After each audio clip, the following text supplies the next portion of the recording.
Badenoch blurts out the truth. Britain is at the heart of Gaza proxy war.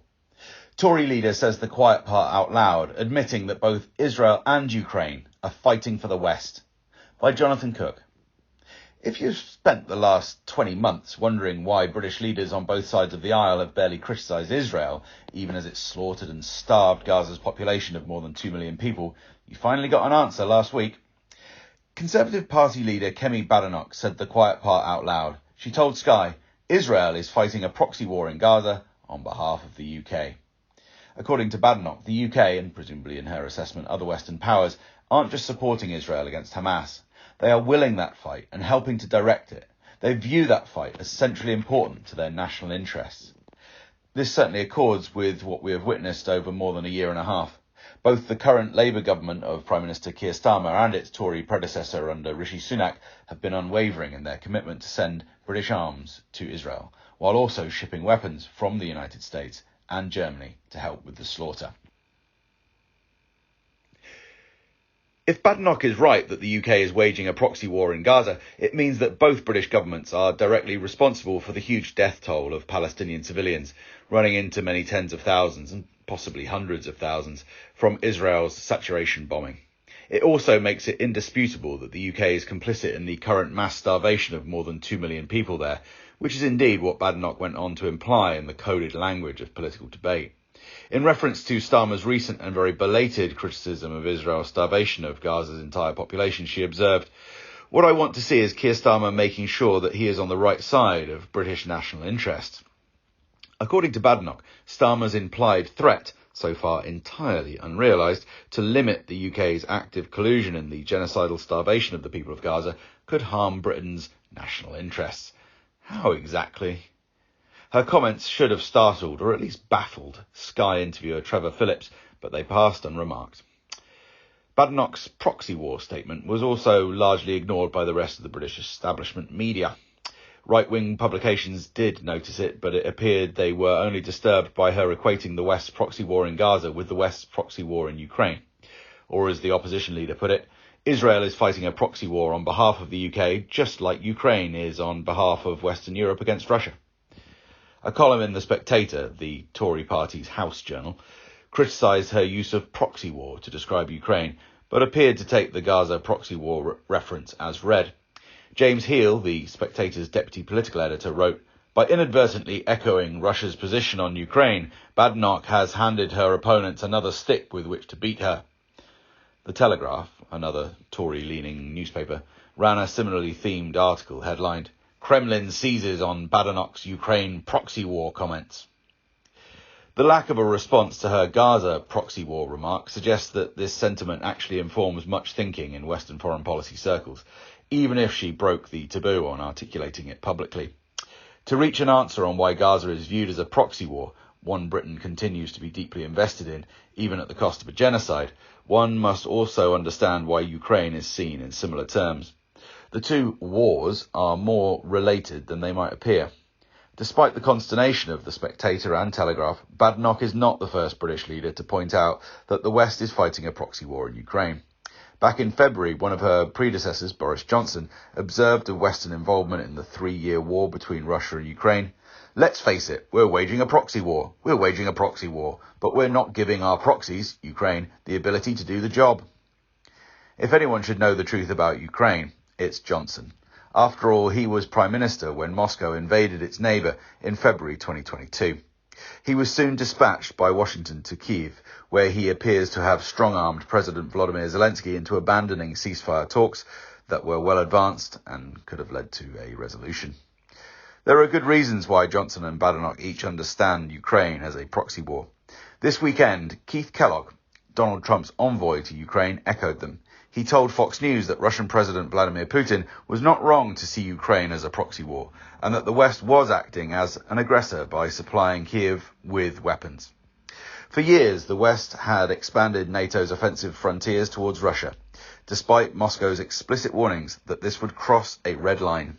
With the West threatening to bring Russia's neighbour Ukraine into NATO's military fold, there were only ever likely to be one of two Russian responses. Either Putin would blink first and find Russia boxed in militarily with NATO missiles, potentially nuclear-tipped, on his doorstep, minutes from Moscow, or he would react preemptively to stop Ukraine's accession to NATO by invading. The West believed it had nothing to lose either way. If Russia invaded, NATO would then have the pretext to use Ukraine as a theatre of war to bleed Moscow, both economically with sanctions and militarily by flooding the battlefield with Western weapons. As we now know, Moscow chose to react. And while it has indeed been bleeding heavily, Ukrainian forces and European economies have been hemorrhaging even faster and more heavily. The problem isn't so much a lack of weapons. The West has supplied lots of them, as the fact that Ukraine has run out of conscripts willing to be sent into the maw of war. The West is not, of course, going to send its own soldiers. A proxy war means someone else, in this case the Ukrainians, does the fighting and dying for you. 3 years on, the conditions for a ceasefire have dramatically changed too.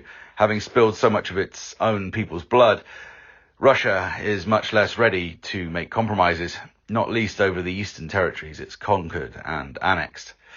We have reached this nadir in Ukraine, one so deep that even US President Donald Trump appears ready to bail out, precisely because NATO, via Johnson, pushed Ukraine to keep fighting an unwinnable war. Nonetheless, there was a geopolitical logic, however twisted, to the West's actions in Ukraine. Bleeding Russia, a military and economic power, accords with the hawkish priorities of the neoconservative cabals that run Western capitals nowadays, whichever party is in charge. The neoconservatives valorize what used to be called the military-industrial complex. They believe that the West has a civilizational superiority to the rest of the world and must use its superior arsenal to defeat, or at least contain, any state that refuses to submit. This is a modern reimagining of the barbarians at the gate, or as neoconservatives like to frame it, a clash of civilizations. The fall of the West would amount, in their view, to a return to the Dark Ages. In the US, the imperial hub of what we call the West, this has justified a massive investment in war industries, or what is referred to as defence, because it is easier to sell to domestic publics tired of the endless austerity required to maintain military superiority. Capitals profess to act as global police, while the rest of the world sees the West more in terms of a sociopathic mafia don. However one frames it, the Pentagon is officially pursuing a doctrine known as US global full-spectrum dominance. You must submit, that is, let us control the world's resources, or pay the price. In practice, a foreign policy like this has necessarily divided the world in two, those in the Godfather's camp and those outside it. If Russia could not be contained and defanged by turning Ukraine into a NATO forward base on Moscow's doorstep, it had to be dragged by the West into a debilitating proxy war that would neutralize Russia's ability to ally with China against US global hegemony. That is what Badenoch and Johnson meant by the proxy war in Ukraine. But how is Israel's mass murder of Palestinian civilians through saturation bombing and engineered starvation similarly a proxy war, and one apparently benefiting the UK and the West, as Badenoch argues? Interestingly, Badenoch offered two not entirely compatible reasons for Israel's war on Gaza. Initially, she told Sky, Israel is fighting a war where they want to get 58 hostages who have not been returned. That is what this is all about. What we need to make sure is that we're on the side that is going to eradicate Hamas.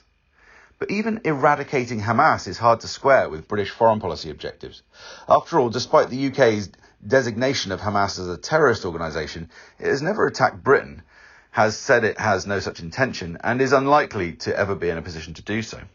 Indeed, it is far more likely that Israel's destruction of Gaza, with visible Western collusion, will inflame hotheads into random or misguided acts of violence that cannot be prepared for or stopped, acts of terror similar to the US gunman who recently shot dead 2 Israeli embassy staff in Washington, D.C. That might be reason enough to conclude that the UK ought to distance itself from Israel's actions as quickly as possible, rather than standing squarely behind Tel Aviv. It was only when she was pushed by Phillips to explain her position that Badenoch switched trajectory. Apparently, it wasn't just about the hostages. She added, "Who funds Hamas? Iran, an enemy of this country." Cornered by her own logic, she then grasped tightly the West's neoconservative comfort blanket and spoke of a proxy war. Badenoch's point was not lost on Stephen Pollard, the former editor of the Jewish Chronicle. In a column he noted of the Sky interview, Badenoch has a bracing attitude to the truth. She tells it as it is, even if it doesn't make her popular. The bracing truth from Badenoch is that Israel is as central to the projection of Western power into the oil-rich Middle East as it was more than a century ago, when Britain conceived of Palestine as a national home for the Jewish people in place of the native Palestinian population. Israel's war on Gaza, as Badenoch concedes, is not centrally about eradicating Hamas or getting back the hostages taken during the group's attack on Israel on the 7th of October 2023. Rather, it is about arming Israel to weaken those, like Iran and its regional allies, who refuse to submit to the West's domination of the Middle East, or in the case of the Palestinians, to their own dispossession and erasure. In that way, arming Israel is seen as no different from arming Ukraine to weaken Russian influence in Eastern Europe. It is about containing the West's geostrategic rivals or potential partners, were they not viewed exclusively through the prism of Western full-spectrum dominance, as effectively as Israel has locked Palestinians into prisons and concentration camps in Gaza and the occupied West Bank. This strategy is about averting any danger that one day Russia, China, Iran and others could unite effectively to oust the US and its allies from their heavily fortified hilltop. Alliances like BRICS are seen as a potential vehicle for such an assault on Western dominance. Whatever the rhetoric, Western capitals are not chiefly concerned about military or civilizational threats. They do not fear being invaded or conquered by their enemies. In fact, their reckless behaviours in places like Ukraine make a cataclysmic nuclear confrontation more likely. Western foreign policy is the craving to maintain global economic primacy, and terrorising other states with the West's superior military might is seen as the only way to ensure such primacy. There's nothing new about the West's fears, nor are they partisan. Differences between Western establishments are never over whether the West should assert full-spectrum dominance around the globe through client states such as Israel and Ukraine. Instead, factional splits emerge over which elements within those client states the West should be allying with the closest. The question of alliances has been particularly fraught in the case of Israel, where the far-right and religious extremist factions in the government have a near messianic view of their place and role in the Middle East. Prime Minister Benjamin Netanyahu and many of those closest to him have been trying for decades to maneuver the US into launching an attack on Iran, not least to remove Israel's main rival in the Middle East and guarantee its nuclear-armed regional primacy in perpetuity. So far, Netanyahu has found no takers in the White House, but that hasn't stopped him trying. He is widely reported to be deep in efforts to push Trump into joining an attack on Iran in the midst of talks between Washington and Tehran. Over many years, British hawks look like they've been playing their own role in these manoeuvres. In the recent past, at least two ambitious British government ministers on the right have been caught trying to cozy up to the most belligerent elements in the Israeli security establishment. In 2017, Priti Patel was forced to resign as International Development Secretary after she was found to have held 12 secret meetings with senior Israeli officials, including Netanyahu, while supposedly on a family holiday. She had other off-the-books meetings with Israeli officials in New York and London. 6 years earlier, then Defense Secretary Liam Fox also had to step down after a series of shadowy meetings with Israeli officials. Fox's ministry was also known to have drawn up detailed plans for British assistance in the event of a US military strike on Iran, including allowing the Americans to use Diego Garcia, a British territory in the Indian Ocean. Unnamed government officials told The Guardian at the time that Fox had been pursuing an alternative government policy. Former British diplomat Craig Murray was more direct. His sources within government suggested Fox had been conspiring with Israel in a rogue foreign policy towards Iran against Britain's stated aims. The West's behaviours are ideologically driven, not rational or moral. The compulsive, self-sabotaging nature of Western support for Israel's genocide in Gaza is no different, though far grosser, than the self-sabotaging nature of its actions in Ukraine.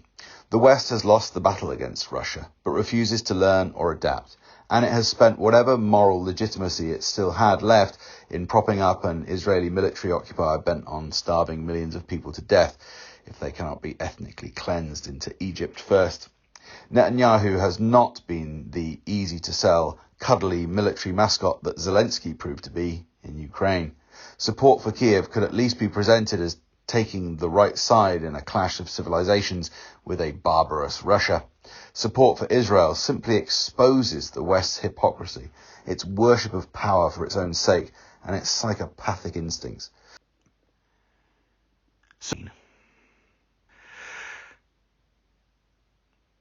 Support for Israel's genocide has hollowed out the West's claim to moral superiority for all but its most deluded devotees. Sadly, those still include most of the Western political and media establishments, whose only rationale is to evangelize for the belief system over which they preside, claiming it to be the worthiest in history. Some, like Starmer, are trying to moderate their rhetoric in a desperate attempt to protect the morally bankrupt system that has invested them with power. Others, like Badenoch, are still so enthralled by the cult of a superior West that they are blind to how preposterous their ranting sound to anyone no longer wrapped in devotion. Rather than distance herself from Israel's atrocities, she is happy to place herself, and the UK, at the crime scene. The scales have fallen from Western public's eyes. Now is the time to hold our leaders fully to account.